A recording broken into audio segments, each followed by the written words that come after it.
Я, пожалуй, расскажу, как я первый раз видел на сцене ансамбль танца Якутии. Я в школе учился, да, и вдруг вот сказали, что ансамбль приехал, да, танцевальный ансамбль. Тогда у нас это Мугудай Чурапчинского улуса, я учился в 8 классе. И я всю работу свою домашнюю закончил, и первый зритель пошел в клуб. Ага.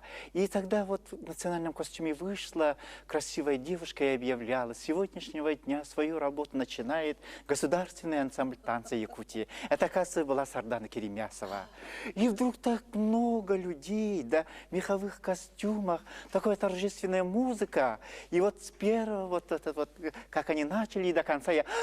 И после, когда они закончили...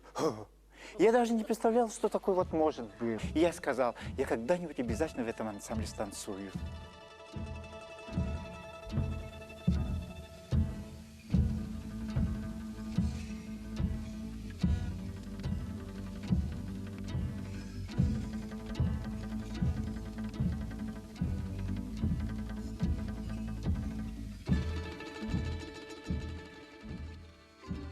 Прошло время, и сбылась детская мечта мальчика Димы из сельской глубинки, этнобалет Абахсурую «Изгнание злого духа», в котором он исполнил главную роль молодого шамана Сенегея, на многие годы стал визитной карточкой Национального театра танца за пределами республики. Исполнил талантливо, темпераментно. Сегодня Дмитрий Артемьев, заслуженный артист Республики Саха и Российской Федерации, известный алгощит, хамусист, солист, запевала народных круговых танцев, исполнитель якутских скороговорок Чебыргах, народного эпоса Ланхо. Похожая судьба у многих артистов театра танца. Видимо, там, в запредельных далях, благословил каждого из них легендарный Кылола Сергей Афанасьевич Зверев, выдающийся якутский народный певец, писатель, сказитель, драматург, основоположник якутской сценической танцевальной культуры. Своими современниками-якутами он признавался священным человеком, ниспосланным свыше. И вот так чудесно совпали в конце прошлого года 3 даты: 35-летие создания самого Национального театра танца, 115-летие со дня рождения Сергея Зверева, Кылола, и 10 лет присвоения театру его имени. Я закончила тоже училище наше культурно-просветительное. Я закончила за год, и как раз в это время я приехала, были, значит, курсы хореографов в едином научно-методическом центре это проходило. И к нам пришел Микурдянов и говорит: вот, девушки, я вам рекомендую. Вот там меня выбрал, еще нескольких девушек выбрал, сказал: вам надо подойти завтра, там, 10 часов, будет комиссия большая, будет, значит, создаваться профессиональный коллектив. Многое связывает наш театр танца с городом белых ночей, Ленинградом, ныне Санкт-Петербургом. В дни юбилея в конце прошлого года с триумфом прошла в Москве и Санкт-Петербурге премьера этнобалета петербургского композитора Игоря Воробьева «Кулустан Берген», написанного по мотивам Ланхо Сергея Зверева.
Этот национальный театр тогда не был еще театром, был был государственным ансамблем танца Якутии. 35 лет тому назад нас, молодых ребят, артистов балета подготовили, чтобы отправили учиться на стажировку город-герой Ленинград, сейчас Санкт-Петербург. Да? Мы туда поехали, 30 учащихся детей из Якутии, и создали вот это создание вот этого ансамбля, вот этого вот театра. И до сих пор сейчас мы работаем. А ты же был совсем юный, наверное, да? Да, когда учился. Я тогда, когда туда поехал, я получил там паспорт гражданина Советского Союза. Ты получил, так сказать, тогда в Санкт-Петербурге паспорт гражданина Советского Союза, да? А спустя годы тебя стали называть королем танца. Ты этим гордишься? Ну, это, конечно, это чисто сценический такой псевдоним, но я в жизни не король, а вот танцы, если танцевать, выйти, да, на сцене, должен выйти как профессионал, как высокохудожественным, высококультурным, эстетическим танцором и показать свое искусство своему народу и своей вот родине, по всему Союзу. И миру. И по миру.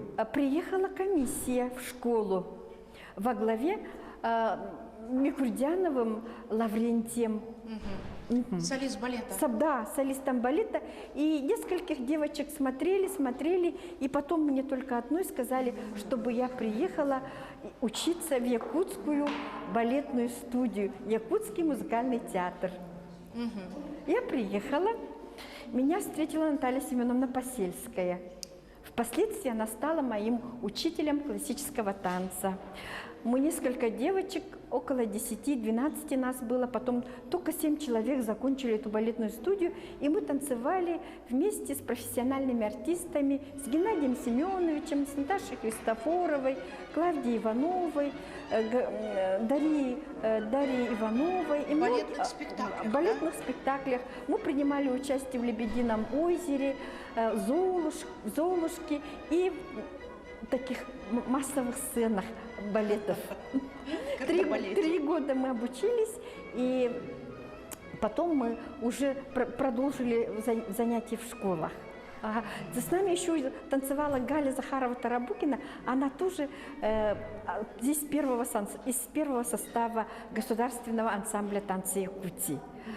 Потом, после окончания школы, я твердо решила танцевать, потому что и Наталья Семеновна, и Геннадий Семенович как-то вдохновляли и направляли. Я поступила в Хабаровский государственный институт культуры в отделение хореографии, и через 4 года приехала и поступила в Государственный ансамбль танца Якутии.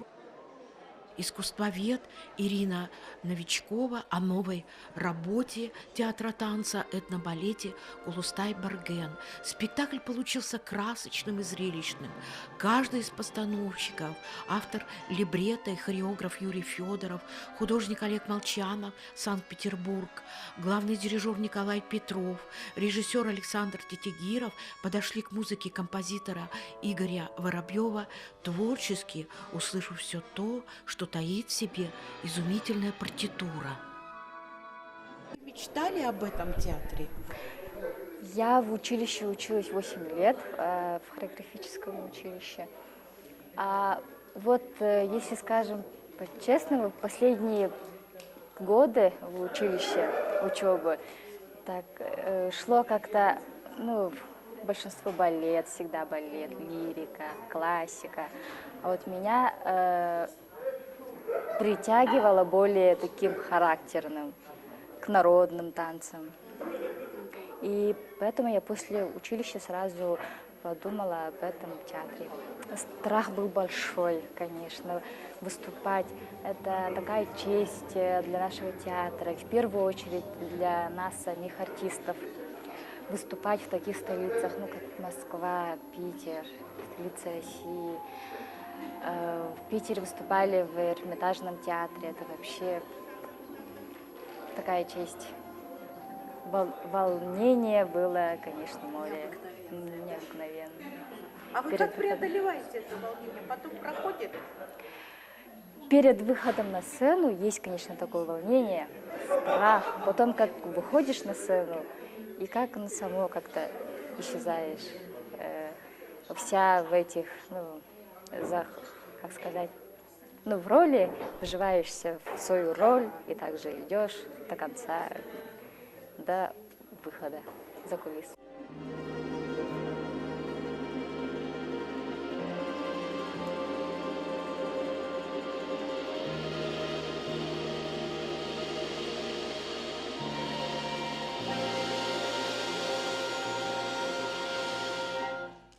В этом балете Кулустай Берген блистали молодые артисты театра Василий Эверстов, Евгений Абросимов, Валентина Амосова. Санкт-Петербургские ведомости о спектакле, петербургские академические театры с классическим репертуаром, часто гастроли зарубежных коллективов со спектаклями разнообразных авангардных направлений избаловали наших поклонников танца, и, казалось бы, удивить их ничем невозможно. Тем более примечательно, что таким открытием стал не приезд новомодной заморской группы, а свой отечественный спектакль Национального театра Республики Саха имени Зверева. Вы мне сказали, что вы друзья и однокашники, то есть вы оба закончили хореографическое училище, отслужили в армию, то есть вы уже достаточно сложившимися личностями переступили порог этого театра. А еще успели поработать в цирке. Да. А в цирке вы кем работали? Тут уже артист. Придя в театр, да, достаточно такой вот уже известный и у нас в Якутии, и за рубежом, в принципе, да, вы не разочаровались? Дедовщины такой не было, вас сразу приняли? Да, отлично приняли, тепло. Мы, потому что у нас тут еще и работают одноклассники также, с которыми вместе учились. И вообще, весь коллектив мы знаем, как бы. Было легко влиться в коллектив. Вот вы такие красавцы, высокие, симпатичные. Роли-то у вас, наверное, такие героические. Да, вот Василий сейчас. Кулустай Берген танцевал. Вот в Москву ездили, в Питер. Хотелось бы, чтобы вы рассказали об этом, да? Конечно, это другой уровень. Вообще, Питер — это центр культуры и искусства. И было приятно получить такой опыт работы. Это первый был опыт такой? Нет, да, уже? Мы в прошлом году ездили в Москву на конкурс артистов балета, хореограф. И тогда был первый опыт. Да. А тут вы уже как-то Да, утвердились? уже было легче. Впечатление очень хорошее, конечно. Волнительно было, конечно, выступать в больших сценах. Одно дело у себя тут дома, да, а другое дело все-таки Москва, Питер. Ничего, справились? Да, и справились, все нормально.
Что за звуки там?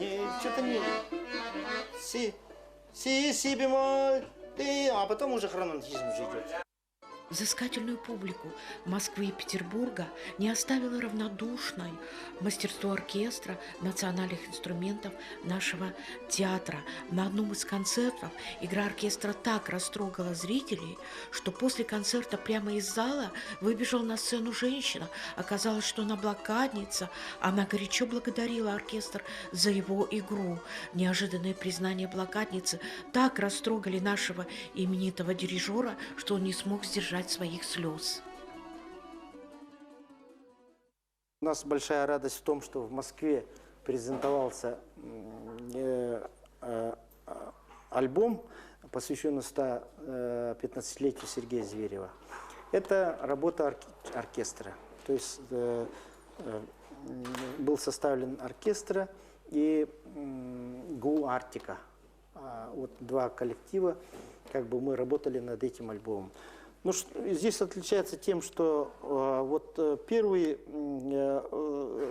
компакт-диск, первый диск, это мы собрали все, ну, почти все песни Таюки, песни Сергея Афанасьевича. Это из архивов, из фондов личных. Это все было собрано в первом диске.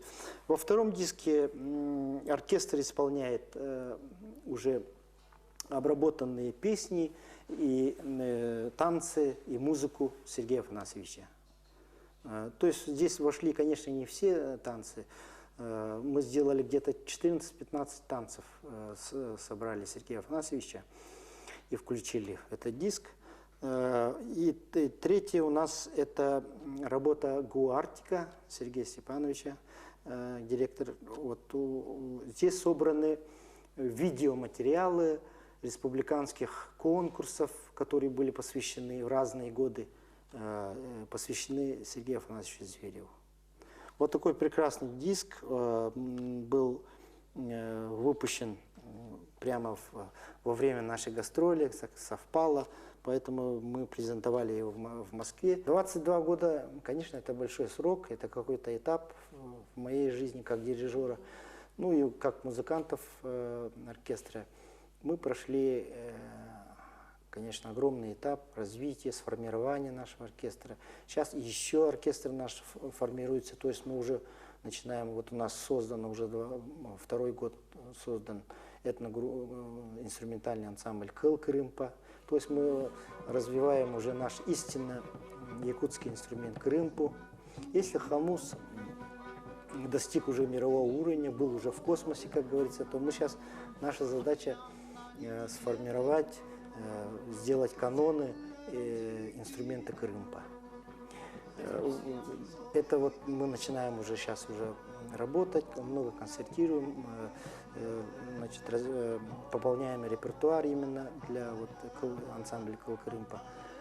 Крымпа же это в старину было во всех 35 улусах республики, и каждый мастер, самоучка, он делал свою неповторимую крымпу.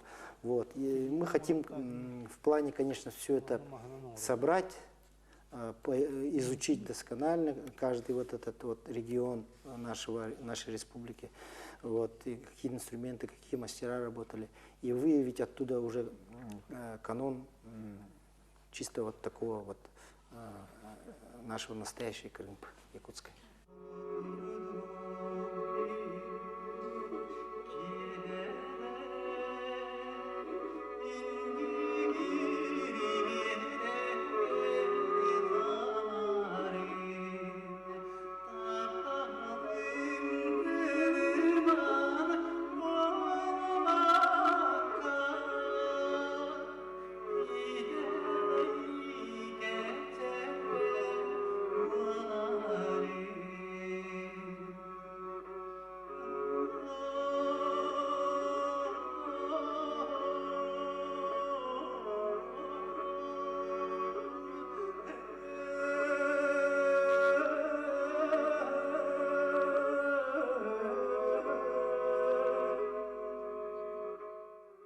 Тогда, когда задумывали ставить этот спектакль, и мы решили обратиться к своим петербургским коллегам. Да? Это было очень оправдано. И то, что мы нашли композитора, Игоря Станиславовича Воробьева. Он профессор композиторского факультета Санкт-Петербургской консерватории. Человек, который никогда, конечно, о якутском искусстве и не слышал, наверное, но никогда не писал эту музыку. И мне пришлось туда ехать с нашим этнографом Варварой Валерьевной Абаюковой. Мы взяли, значит, всю нашу музыку, наши песни, звучание наших оркестров. И все ему, конечно, все рассказали, все показали. Ага, и человек сейчас очень быстро хватает, они очень быстро работают. И, конечно, очень плодотворно работали мы с ним. Я считаю, что его созданная музыка, это, конечно, многие говорят, что истинно не якутская. Конечно, она же создана человеком другой культуры. И вот мы хотели расширить горизонты. И мне показалось, что, наверное, это как-то получилось, да? Теперь еще с художником. У нас тоже художник, очень известный художник в петербургских кругах, театральных кругах. Он работает по всему миру. Молодой художник Олег Иванович Молчанов. Он ставил ряд спектаклей русских опер в театре, Мариинском театре, Михайловском театре. В Москве он ставит в театре Ильзельепа. И также в театре балетные спектакли он ставит в театре Эйфмана. Также он, конечно, по всему миру летает. Он сегодня может ставить в Риге, завтра в Калифорнии, там, в Астане и так далее. Сейчас мир открыт, и он работает везде. И то, что он взялся за наше якутское искусство, это тоже для нас очень большое событие, надо сказать. Да, он очень профессионал высокого полета.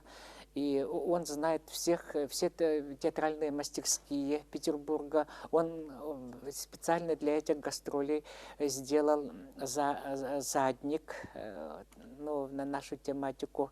И весь наш спектакль, все костюмы, сценографию сочинил он. На этих видеокадрах, уже ставших историей, преданные поклонники театра танца узнают и Юрия Федорова, ныне он балетмейстер, Александра Алексеева, нынешнего директора этого талантливого коллектива, красавицу Веру Черноградскую, ныне она заведует литературной частью, и многих других артистов театра. С того времени, когда группа якутских юношей и девушек в творческих мастерских Ленконцерта вдохновенно готовила первую танцевальную программу, прошло 35 лет. За эти годы наш театр узнали и полюбили люди многих стран.